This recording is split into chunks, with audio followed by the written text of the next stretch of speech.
Hey, okay, so second round. First one I was able to do what I had conceived to do, which was make a video and upload immediately without anything. Simply, quickly. I did learn not to have the air conditioning on because I think the sound isn't that great on the first one. But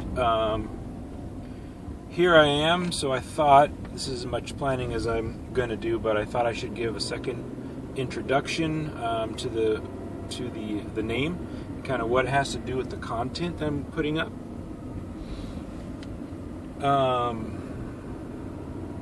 So Beat Radar is the name. Beat is a phrase taken from the Beat Generation, a la Jack Kerouac, William S. Burroughs, Allen Ginsberg, Gregory Corso, and we can't forget Lucien Carr.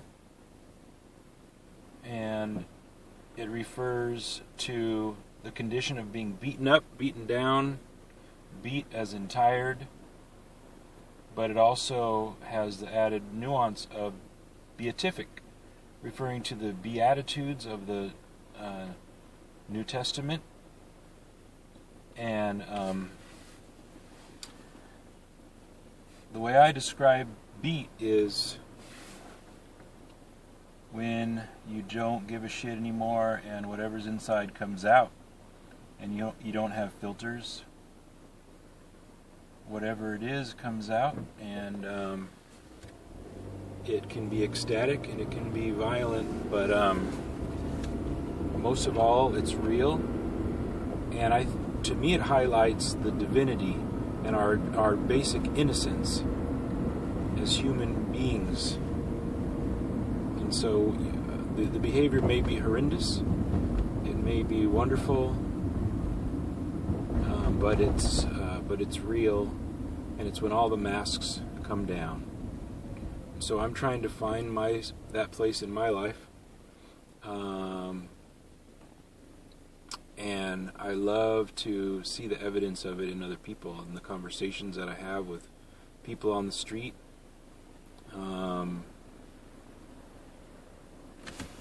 Yeah, so that's kind of that's life. And when I'm free after work or on the weekends, that's the kind of experience that I like to have. That's what I seek.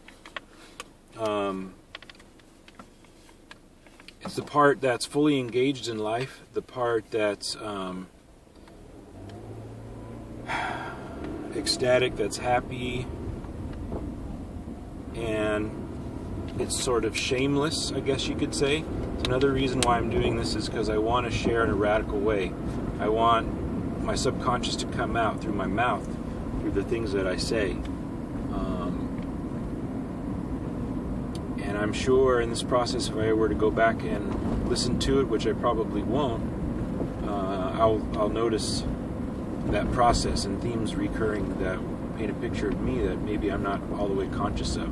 But I'm hoping to catch enough of it in the formation of words and sentences to gain insight. And certainly, as I think I explained in the previous intro video, that has been my experience. I've gained a lot of perspective as I've been going through a difficult time emotionally, and kind of unexpectedly. So I've been trying to share. A lot of that work is already done, but some of the thoughts may come back. I may rework them from different angles. I don't honestly know. Maybe just revisit some. Maybe just I guess the hope is that, especially in relationships, it's easy to get on the wheel of sort of reliving and regret and kind of rehash all of that shit. And I've definitely been the one to receive somebody's talking. And it can be hard to hear, and I've been other people's ear at times. And anyway, what else do I want to say? I did write down a couple little things as they popped into my head when I was at work, since I couldn't really do anything with it at the time. So this idea of kind of enthusiasm for living, it can be edgy, you know. There are a lot of people out there that call themselves life coaches, therapists, people like that, who will say, you know, be the real you. Go out and make life what you want. You know, use the law of attraction. You can have that summer home. You can make the world a better place with your nonprofit and your self-help book. And you can go on tour and cure yourself of cancer and all of these wonderful things. These are all great, but they fit in a little bit too cozily with sort of our economy, our mentality about materialism and what people should be expected to achieve, and that somehow we have our birthright to be famous and rich, and this is how we become our best selves. I'm not talking about that. To me, that's bullshit. And there's 1,000 other people that can out there, 1,000, tens of thousands, however many out there for marketing themselves in that way. And good for them if that's what they want to do. That's not what this is about. To me, to be beatific, that can look like fucking up. That can isolate yourself from your parents and other people that around you. It's about I guess if I have to use a tagline or a cliche, living life to its fullest, but not in a way that is impressive necessarily to other people, not in a way that toes the line of society and banks and income and this kind of safe resort-oriented travel and all of this. It's about experience. And so that's all I'm going to try to say about that. I don't want to belabor that, but except that I just want to say that I love those people. To me, they're like angels. Those people, whether they be homeless, the people that have that are overflowing with open-heartedness, that are desiring to connect and find people that feel the same way. I don't find it in a church where places where there's mind control or a certain kind of expected worldview or code of right and wrong, and all these things. To me, those as having done that as a Mormon for many years, I can say that that's not where I'm at. And I do like to gather with other people, but I like to be at a human crossroads, a place where people come and go, where people don't necessarily come to stay or to be indoctrinated or to pay money to hear a certain message that makes them feel good and feel special. I go to a club from time to time, plays music. It's a beautiful crossroads. There's all kinds of people there. I've had great conversations with young people, old people, homeless people, not so homeless people, people dressed up, people dressed down, hipsters, whoever. This is the kind of place that I seek, and the scene is different, except for maybe a few key players. This particular place, I'll say the name Cafe Stritch in San Jose.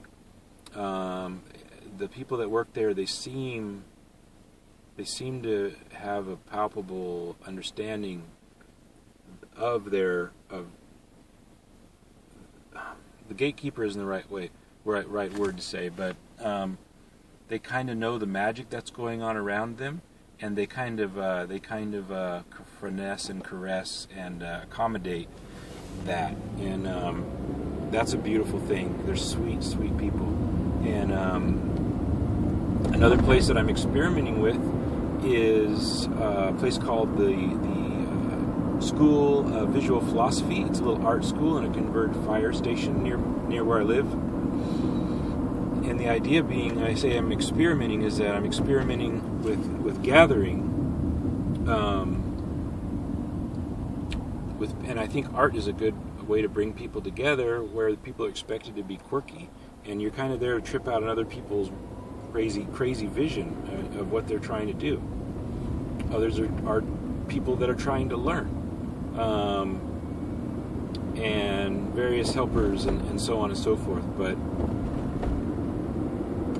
sometimes the focus is a little, maybe too much on the art. You can kind of get in your art head, and maybe the time passes and there wasn't necessarily a connection made. But when I attend, I like to, for example, I had a bottle of Fernet, Italian liqueur, 80 proof, and I got a little box of shot glasses and brought them in and, invited everybody to have a shot or 2 or 3. And the first time I went, we actually had some wine and stayed a little bit late. Someone had a little marijuana, and that was a good way to experience that. And anyhow, this is kind of what I live for.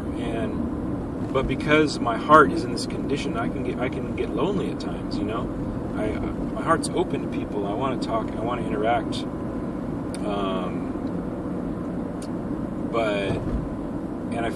The only thing worse than being lonely alone is being lonely with other people. I find Facebook makes me lonely. I got rid of my Facebook friends, and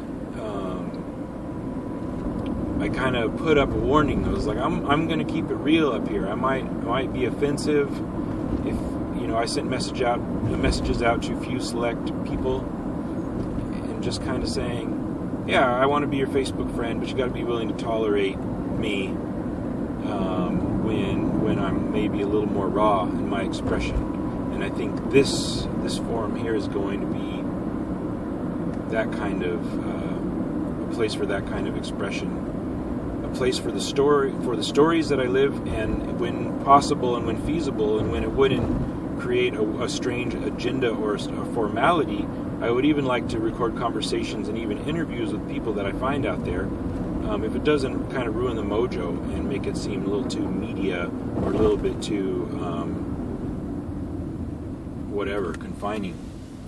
So I'm doing this to sort of salve my loneliness, and because talking to myself, which is what I consider that I'm basically doing right now, is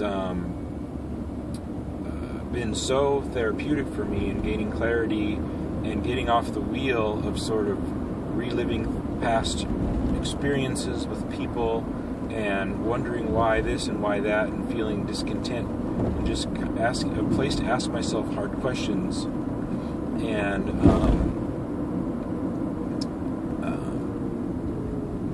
anyway, I've been able to make progress. I've been able to make progress and sort of get a grip a little bit more on things as I progress and actually move.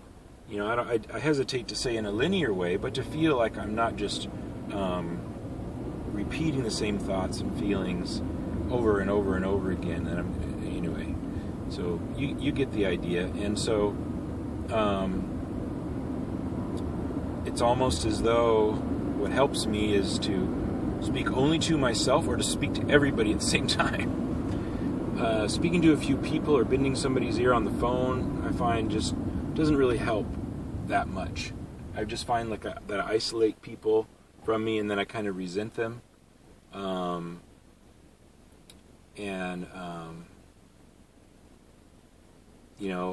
don't have any blood relations that are my Facebook friends anymore, with the exception of a cousin who I feel like we're kindred spirits. Because that sense of obligation, that sense of, we'll always be in the same family, and I can take you for granted, you can take me for granted, and I don't have to treat you like a friend necessarily, except all of that weird family bullshit. I don't know if any family people will follow this, and I may just actually turn it to private in case. And do the same thing that I did on Facebook. Not that I expect people to listen through all this, because this is a lot of crap. People have to live their own lives. But I also do it as kind of as an art form, not because I think that I'm great, but because it's like one step removed from reality, especially for somebody listening or watching that doesn't know me. And so it sort of takes on a sort of a mirror image of life, and I think maybe there can be things derived from that. And then again, it's been very therapeutic for me to talk to myself, and so maybe it can be an example of how people can just open up all of the dark places just through talking to oneself. And it can be hard to do, but honestly, it's kind of fun, because once you do it, it can become like a habit. And it gets easier, except for when you run into some of the hard questions that you don't want to ask, because there's an admission, there's in the asking sometimes, and there's a light that shines in places that can be uncomfortable.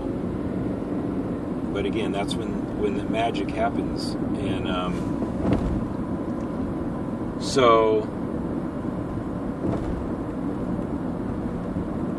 So anyway, I'm sure you'll catch me in very different moods, and I think today I was looking at the video real briefly, and I looked a little bit hammered because I was up really late. That's a story that I probably tell in the third installment. I went to do an interview. Mike wasn't on. Didn't really get any sound for that reason. Actually, he wasn't even letting me record for most of it because he wanted it to be a little more personal, and I totally respect and understand that, which is kind of why I've tweaked the format a little bit, so that it can be my telling of a lot of the things that happen, as opposed to necessarily people on the hot seat, getting asked questions from a piece of paper. But if that works, then that's great too. I do intend to interview a friend that I met through my Airbnb. He's already consented to that. It's just a matter of setting up the time.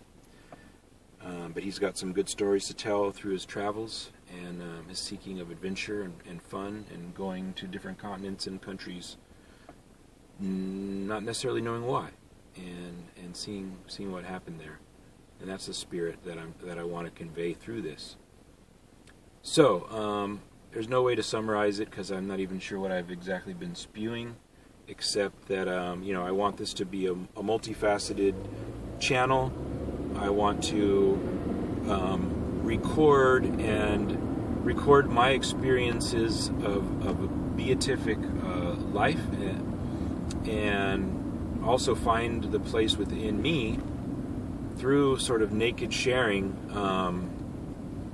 where I can be that more fully by getting out of my head and getting my life to be more